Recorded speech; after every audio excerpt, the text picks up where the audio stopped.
Welcome to Women's Sports Weekly, where women's sports happens every day, but we talk about it once a week. I'm Danielle. And I'm Carolyn. Women's Sports Weekly is a podcast where we discuss the latest news, explore interesting stories, and share our love for women's sports. Follow us on Instagram, YouTube, and TikTok at Women's Sports Weekly Pod. Follow us and rate us on Spotify and Apple Podcasts. What a week.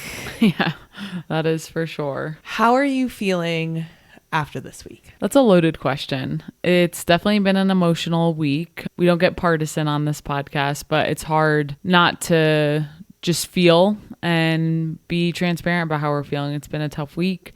I am a little just scared of the unknown right now, of what the next few years are going to look like. It's definitely been tough for a few different reasons. How about you? I agree. There is that fear of the unknown, even though we've been through it before. And I think that's also what makes it scarier is we know what it looked like and know that it's could be ramped up. But I really wanted to make myself smaller. I just wanted to crawl into something and not come out. I needed that time. And now after some reflection, I'm like, actually, I don't want to make myself smaller at all. I just really want to make myself bigger and really be authentically me, because if I can think about my role in things I can control, sometimes I hide certain parts of myself or make parts of myself smaller so that other people can be more comfortable. And I'm vowing not to do that anymore. I really want to be so authentically myself, be bigger in ways, really let my personality show, and make sure that people know exactly what's important to me, because I want to make sure that I know when I go to sleep that I've done everything I can to make sure that people who say they care about me know exactly who I am and what they're caring about, because you don't just get to care about me for one piece of me. You have to care about all of me. Yeah, I totally agree. I think that's something I constantly struggle with as well. And I think probably a lot of people in the queer community can agree with that. To your point, it's just how do you live your life and try to block out the outside noise and not worry what other people think, because at the end of the day, you have to make yourself happy and do what's right for you. And other people are clearly making the choice to do that. So why shouldn't we? I think we do generally a pretty good job of living authentically to begin with, but just a reminder that, yeah, you don't want to make any part of yourself smaller. I appreciate the conversations we've been having all week and conversations with people close to us that care and have the same values and understand where we're coming from. That's definitely made me feel better throughout the week. Yes, for sure. Being in community, which we'll talk about a little bit more soon, I think has been extremely helpful. And like I said, I wanted to be small and I wanted to isolate. And then as soon as I got with our community, it felt instantly better, and we could talk. We could talk about what we were afraid of, and we could laugh and make light of a really not so light situation and all of that stuff, which I think was really, really important. And the other thing that I've been thinking about is it can feel like, especially as just one citizen in the United States, it can feel really hard to make changes and to feel like as a society we're going backwards. And so what I've been thinking about is like, okay, what are the things that I can do every day? What are the actions that I can take every day to make sure that I'm supporting the things that are important to me? Because I can't change those big things that maybe I would want to if I were queen for a day, but I can change the things that I do every day. What are my values and what are the things that are important to me? And then how am I taking actions, small actions to contribute to those? Because I think in the long run, that's what's going to make impacting lasting change. What are the things that I can do beyond yelling into an echo chamber on social media? What are the actions I can do? Yeah, totally agree. So we'll have to continue to have those conversations and figure out what's most important to us, and maybe find something we can do together or do separately. Maybe we do find something that kind of meets both the needs of what we're looking to reach or not, and that's okay. And if you are listening and you have everyday actions or things that you do to contribute to causes, to things that are important to you, please let us know, because I have some ideas, but I am sitting here like, okay, how can I make impacts that are worth everyone's time and actually going to good causes? So if you have ideas, please send them our way. And I would be very open to hearing how other people are making impacts in their community beyond the conversations that we can have with the people who say they love us. So. Yes, for sure. And with how heavy the week is, it was good timing that we had a little getaway. And let me tell you, if wine tasting or wine drinking was a sport, we would have gotten gold medals this weekend. And I'm not too proud of that at the moment, especially with my race coming up. I've been spiraling, but you know what? It was a fun weekend for sure. So we got an Airbnb this past weekend. We drove out to Palisade with some friends, and it was really nice to be around friends, to talk with them, to get to drink with them, to get to explore with them. And Palisade, Colorado is just such a beautiful place to be. And we ate good food and we drank good wine and we played games. And I've been trying to play this peg board game that you get at Cracker Barrel, and shout out to your sister Amanda and her boyfriend James for getting it for us, but I have not gotten it down to one peg. And so I was trying to do that all weekend. We were playing Spot It, which is a super fun game. We were playing Chameleon, which is like this game to find out how good of a liar other people are. We did get to just be with friends, and being in community, I think, was so important for this past weekend, even if we are a little bit hungover from this past weekend. For sure. Palisade's also really pretty. It's just closer to the border of Utah, and the landscape really changes from what you think when you think of Colorado as like the Rocky Mountains. And in Palisade, it's more deserty with these massive, not mountains, what are those called? Plateaus? No. Massive rock formations that they just vary, and it's so pretty. Running Friday morning when you all went to spin class, I just saw such beautiful scenery, and I just love that part of traveling too, seeing things on foot and really getting to take it all in. I really enjoyed that aspect of it too. And every winery you go to, it's just unbelievable views. And people are so knowledgeable about wine, and I'm not particularly knowledgeable about wine. I know what I like, and I know what I generally don't. I love a history lesson. When we go on vacation, like, I'm always going to try to do some kind of historical tour. I love when people tell me fun facts. And so wineries are actually pretty great for me because I get some fun facts. I get a tour, and I get to drink and eat food and charcuterie. It's all my favorite things in one place. I can't recommend it enough there. Do you have a fun fact that you liked from this past weekend that you learned? Yes. I thought when you see a label of wine and it says the year, I thought that's when the wine was bottled. So like a 2016 Cabernet. In my head, I always assumed, okay, that was bottled in 2016 or made in 2016. I don't know exactly what I thought, but just had this idea in my head of what the year meant. What I learned is the year on the wine bottle is the year that the grapes were picked. So even if the grapes were picked in 2016, put in a freezer for a few years, taken out, and then the wine was created in 2022, it would still say 2016. Yeah. So that was one of my favorite facts because I just did not know that at all. And I thought that was a cool thing to learn. How about you? The oak barrels that they keep them in, that was cool to see. I think they said 300 bottles in an oak barrel. Was that right? I'm pretty sure it was around 300, yeah, which is wild. And the cost of those oak barrels, wineries can buy them from other wineries, and some wineries get new oak barrels every single time. Just the cost up front that goes into it, and the science behind the grapes, and all the levels that they're looking at to decide when to pick, and down to even a day and an hour of when to pick to try to get the best, most flavorful grape or the notes that they're looking for, was really interesting to me. And also, so like people who drink wine are like, oh, it has like a chocolate finish, or it has like lavender on the nose or peach or whatever. In beer, you actually put those things in it. You'll put the flavors in while you're making beer. But in wine, they're not actually putting any of that in it. It's all about the grape and how it's fermented and how it's created. Yeah, that blew my mind. I was like, I really thought they were putting some little chocolate in there and peach to get that flavor. But no, it's strictly coming from the grape. That was pretty cool. Yeah, for sure. Great weekend. We're definitely tired and paying for it now, but well worth it.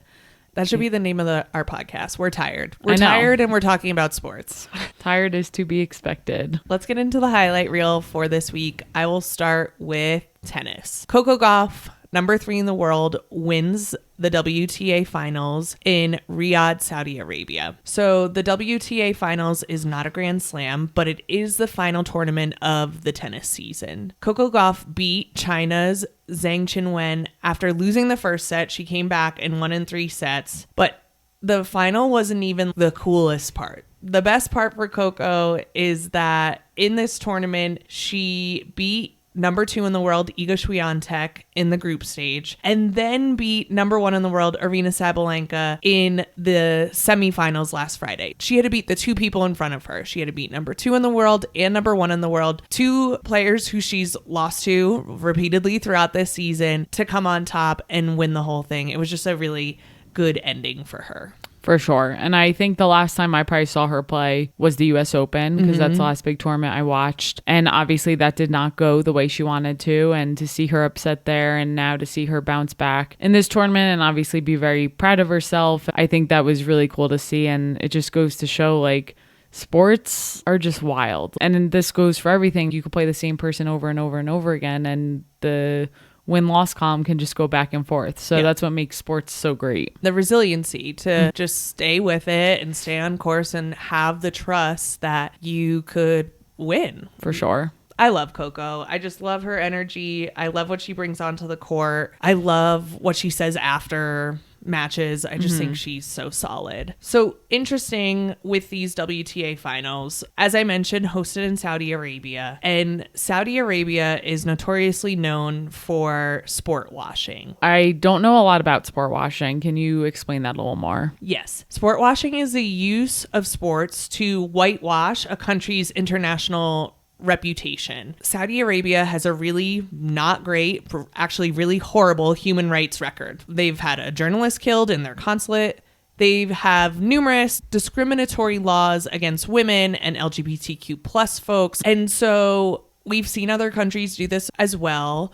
They invite sports to come to them, and it's called sports washing because it's a really great way to hide, or not really necessarily hide, but to boost their reputation while distracting from the horrible things that may be happening underneath the scenes. Got it. And so they've done this in golf. They are doing this in soccer. Saudi Arabia is pouring like tons of money to bring sports to their country to distract from the other things that are happening. And then they are providing these really, really big payouts to the sports leagues and the people who win. To that point, I saw a press conference with Coco Gauff after, and they mentioned, how do you feel about winning the amount of money you just won? And they said it's 4.8 million. And she was kind of taken aback. I'm sure she knew, but it seemed like she didn't know the amount, and she was taken aback and just laughing it off a little bit because she didn't know how to react. To me, I was like, whoa, that's a lot of money for winning a tennis tournament that's not even like the US Open, one of the major ones. So I was shocked by that.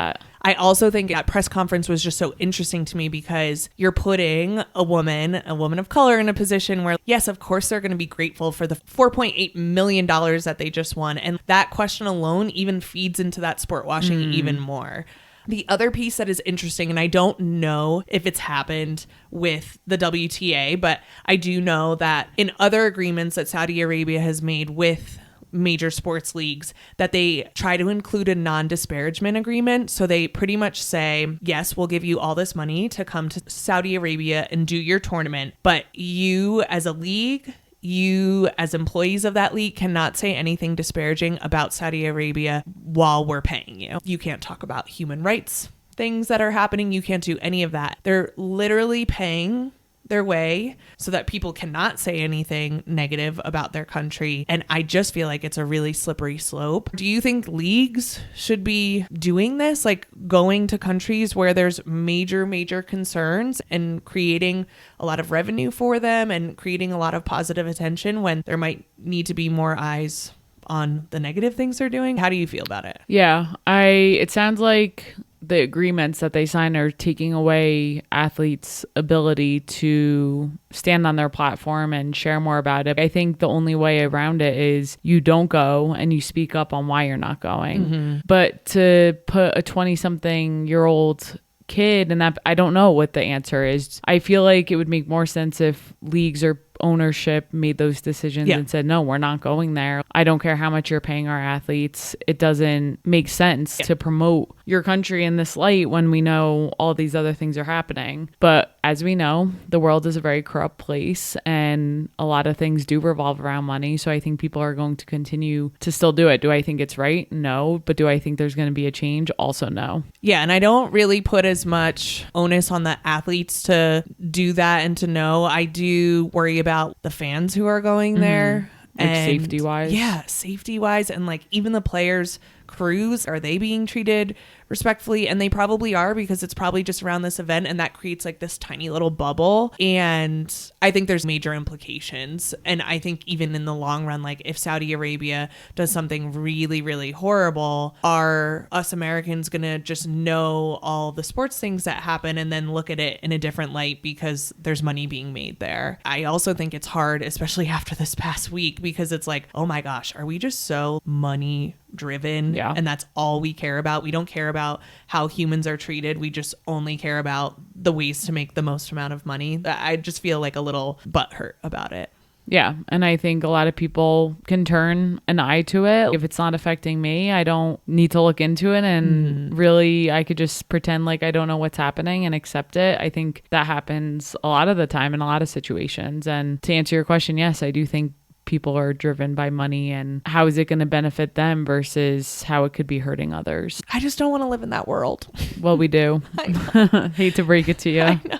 It's just not, it's not what I signed up for. Yeah. We've talked about values before and things that we've learned. And I always go back to my high school coach and the things that I've been taught, like good things happen to good people who work hard. And I know that that's not true. I know that bad things can happen to good people who work hard, and good things can happen to bad people who don't work. Yeah. It just shakes me at my core because that's not how I was brought up. And to just see it happen on such a global scale is hard. Yeah. I know it's not all roses, and I know there's many facets to life, but it's also just like, wow. And I don't mean to say that in like my values are better. It's just an awakening for me of like, oh, we're not playing on the same chessboard. You're on a totally different board that I don't know the rules to that. Yep. So congratulations, Coco Golf. Go get that bag. And I guess my hope is that people can start to ask questions of like, why are certain places hosting? And is it because they really care about women's sports, or is it because they really care about making sure their country looks a little bit better and trying to hide some pretty horrific human rights abuses? Let's move to something a little bit more positive, something that I really love to talk about. And that is South Carolina Gamecocks and women's college basketball. It's here in full force. So many games over the past week. On Sunday, South Carolina played NC State and they beat them 71-57. So it was great to see Gamecocks in full force. We have some players back. We have some players not playing. I'm like, come on, Gamecocks, you got to get it together. Chloe Kitts was out of this game due to an academic policy. Probably means her grades need to come up a little bit, which is not good. So she was on the bench. And then we have Ashlyn Watkins back, who has been out since the summer. Been suspended from the team. Yes. So she was arrested on August 31st and charged with first-degree assault and battery and kidnapping after an incident at the student housing center. I remember back in August when this came out, it was just like this one post. That's all it said. There was nothing more shared. I was like, what is happening? Just recently, this past week, the charges against Ashlyn Watkins were dismissed by a judge because she completed a pretrial intervention program. It's a great option. They have that. Yep. And let's just set some guidelines. You don't put your hands on somebody. Yep. You don't prevent them from going where they want to go, which that's what kidnapping is. Anytime that you prevent someone from going in the direction that they want to go, that's called kidnapping. I think of kidnapping of like stealing a child. But if you're preventing someone from leaving or something like that, that is considered kidnapping. And again, it's not good. And I think that this program that South Carolina offers for first-time offenders to perform community service and to make restitution to the people that they hurt and to participate in individual and group counseling, that's rehabilitative. Hurt people. And I don't think putting people, me personally, and I know this is not felt by everyone, I don't think putting people in jail is really helping a lot of people. I think if we were to step towards more rehab and more getting people the help that they need in order to not do it again, I'm always going to support that. So she did complete that and she came back on to the team. Yes, I was really curious to see how Dawn was going to handle it in terms of playing. We had seen earlier in the week that she was returning to practice on Wednesday, and she did play big minutes in this game. And I know Dawn Staley's a great person. She's a great coach.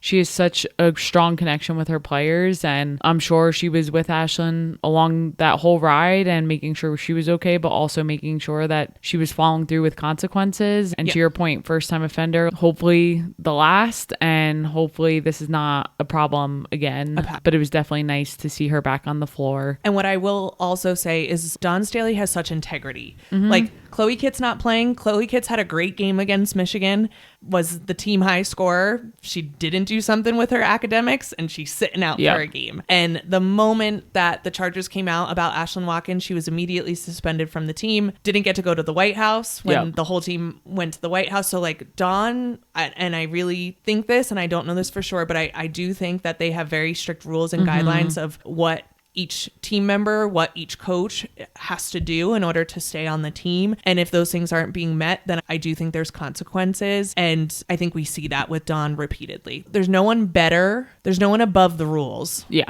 And that's something that I really appreciate. And I think that goes a long way for team culture. If you mess up, you know that there's going to be consequences. And it's not just, well, the best scorer on the team messed up and they didn't get consequences. Exactly. Like everybody's getting consequences. Exactly. And I always appreciate that when it comes to coaching. So outside of that, Tahina Pau Pau led all scorers with 23 points. Malaysia Fulwiley added 18. Malaysia Fulwiley, she just is so fun to watch. Dynamic player.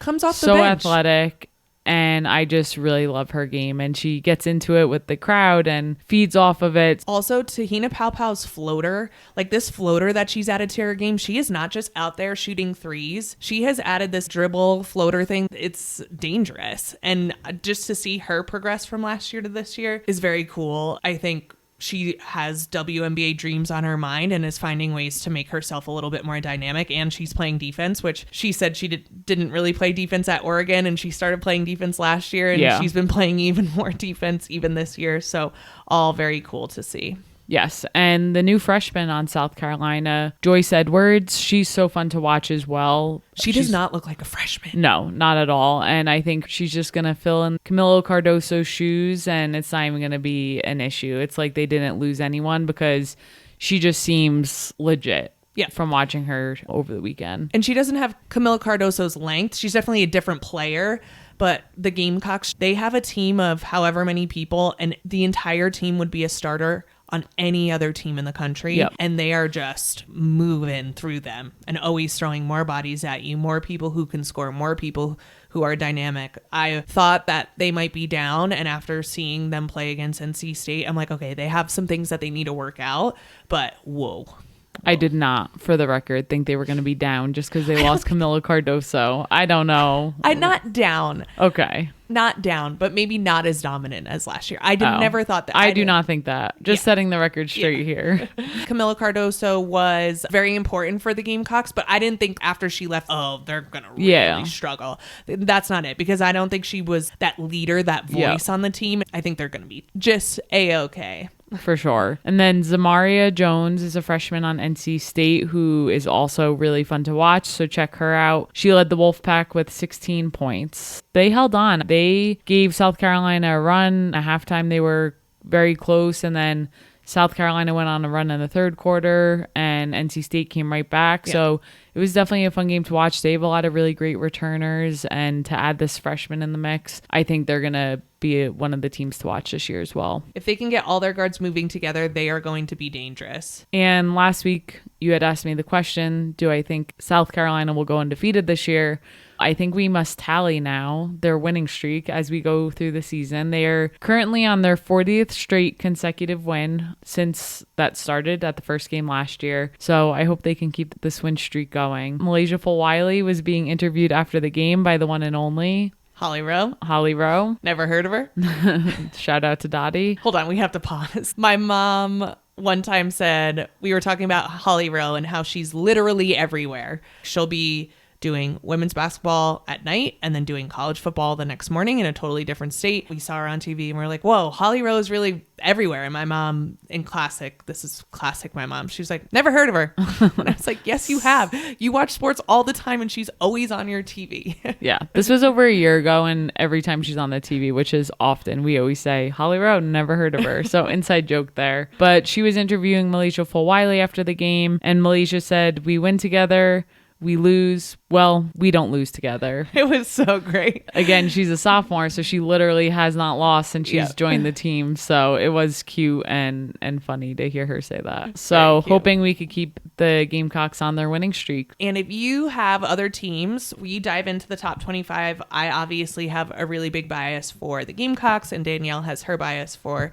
Notre Dame. But if there are other matchups you see during the week and you want us to talk about them on the pod, make sure you send it to us so that we watch, and then we'll be happy to cover them. And I need to know who else is out there so that when it gets to NCAA bracket time, March Madness, I know who to put where. So tell us what you want us to watch. And with that, we will move on to NWSL. Yes. So NWSL playoffs are happening. This past weekend, we had all of our quarterfinal matches, but I'm going to talk about Gotham from New York, New Jersey, beating the Portland Thorns 2-1 to advance to the semifinals in the NWSL. As a reminder, Gotham is the defending NWSL champions. They won it last year, and they are the 3rd seed in this NWSL playoff tournament. We talked about the Portland Thorns last week.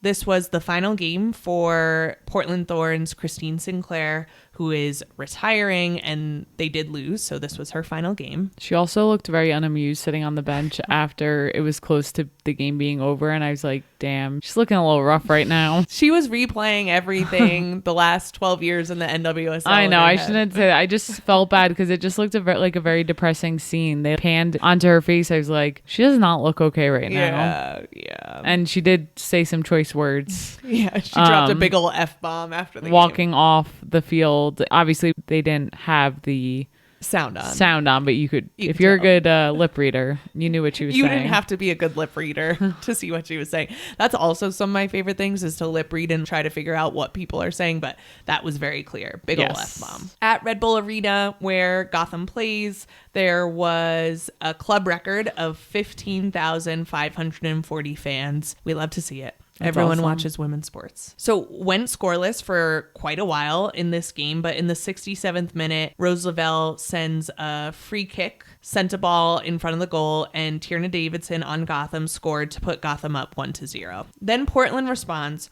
with a goal from rookie Raylan Turner. The goal was a header off a set piece in the 75th minute to tie it up. Yeah, so obviously a very exciting game to score in the 67th minute and then to come back right with another goal at the 75th minute to tie it up. So it's 1-1, and we reach the end of the 90 minutes, and they add on 12 minutes of stoppage time, which is such a long time. That was insane. When I saw 12 minutes, I literally thought for a second, wait, did overtime start? I thought I might have missed something because I was like, there's no way. Since implementing this VAR and all this time that they use, there's just a ton of stoppage time. I still don't understand why soccer doesn't just stop the clock like every other sport so everyone knows exactly how much time is left in the game. It is the strangest thing to me. Countdown. It drives me wild. It is a very quirky thing about soccer. So they added the 12 minutes on, and in the 7th minute of stoppage time, of extra time, Rose Lavelle from Gotham scores to put them up 2-1. Who else but Rose Lavelle? I feel like she's been getting a lot of shout outs lately for good reason. It's a good time to be Rose Lavelle right now. Rose Lavelle on a set piece, Rose Lavelle just anywhere on the field is always going to be dangerous. So Gotham moves on, and we go into the NWSL semifinals, which brings us right into what we're looking forward to this week. Yes, so tell us about that game. So Saturday, November 16th, the Washington Spirit play Gotham at 12 p.m. Eastern Time on CBS. This is the 2 versus the 3. There were no surprises in the quarterfinals. The top seed won. And that means that on Sunday, November 17th, the Orlando Pride will play the KC Current at 3 p.m. Eastern Time on ABC. Orlando's the number 1 seed. KC Current is the number 4. This is going to be an interesting matchup.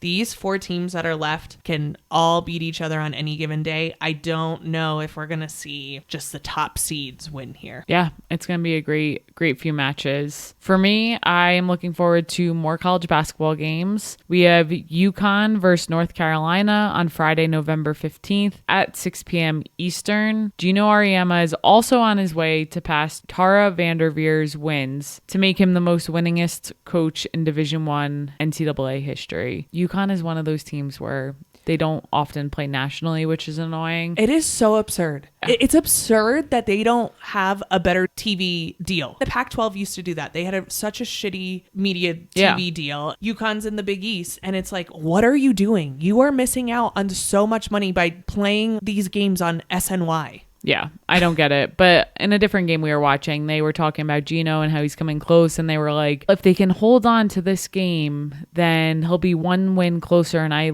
turned to you and I'm like, oh my God, I better look up the score. Like, it must be close. And then Ryan Rucco goes, they're up 35 with about 2 minutes to go. So I guess it's safe to say that they're going to win this one. I'm like, yeah, making me think it's a close game over there. But anyways, no surprise. Gino is an incredible coach. We've talked about him before. Sad to see Tara's short-lived wins, but Stanford just named the court after her, which is really cool, and well-deserved retirement. I'm sure she's not too worried. She knew Gino was coming for her. And she still has that bomb coat, which I don't think Gino's going to have as cool of a coat. I don't know. His players, like, maybe Paige will get something in the works. I could see that. All the players making him something. I want them to ice him out. Provide a crazy chain for him to wear. That would be pretty funny. That's it for this week. We will see you next week on Women's Sports Weekly. In the meantime, watch women's sports. Rate and subscribe to the pod on Spotify, Apple, and YouTube. Share the podcast with your friends and keep sending us topics you want us to cover on Instagram at Women's Sports Weekly Pod. Thanks for joining us.